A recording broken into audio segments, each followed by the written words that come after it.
Hello and welcome to the News at Kate, and we start with breaking news that the Kaiser Chiefs' new studio album has been released to mixed reviews. Of course, I'm going to talk about the budget, but while I'm doing so, feel free to think of alternative captions for this entirely ridiculous photograph.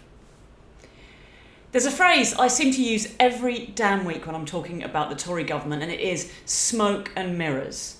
And here we are, yet again, looking at a budget that is full of dishonesty and manipulation. And let's start at the very, very top line, the amount of money that the government has got to spend. And they have made an adjustment to their projections, which might seem quite innocent, if you like. But what they've done is they've adjusted their projected level of inflation. So this year, because of the pandemic and lockdown, inflation has been really, really low. So they've changed their projections to assume that it's going to stay really, really low. And in real terms, that means cutting about $4 billion a year from the national budget between now, every year between now and 2026. As though inflation isn't going to go back up once lockdown ends, as though things aren't going to open up and people go back out and inflation start rising again. That's why we've got public sector pay freezes. That's why they are planning cuts to frontline services, including frontline NHS services. Is that what we all wanted? Along with the widely discussed derisory amount offered to nurses and absolutely nothing offered to everybody else across the public sector. The other thing they're doing, because of this lower inflation projection, is they are freezing the income tax thresholds until 2026.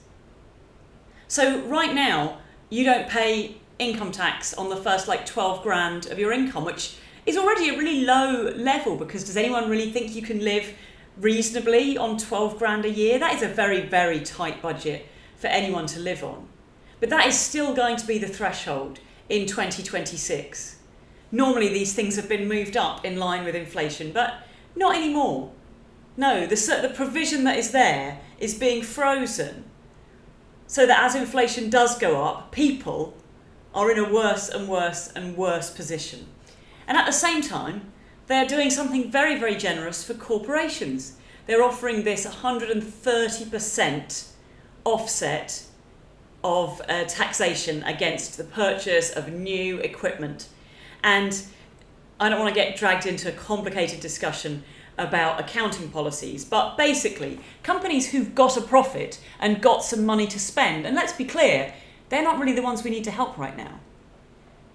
Companies who've got spare profit at this stage are able to run essentially a little tax jimmy and get themselves out of paying some corporation tax by investing in new equipment. And their message is like, oh, this will boost the economy. I mean, never mind that some of this equipment is probably used to replace members of staff. You know, the idea that companies buying equipment is always a great thing. And also, for example, you could use this money to buy a new computer, but not to buy a second-hand computer.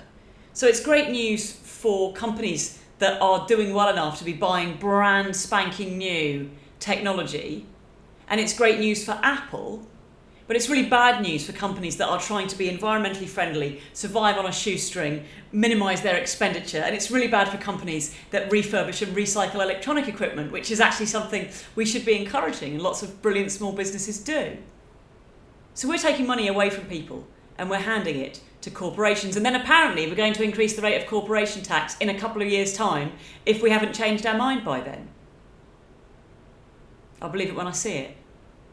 So in fact, perhaps a better caption for this would be Rishi Sunak bullshitting people on many, many different levels. Before I go, I want to make a brief note. Somebody messaged me this week and took the time to tell me that they find it almost impossible to concentrate on what I'm saying in my videos because last week I was wearing a strappy top.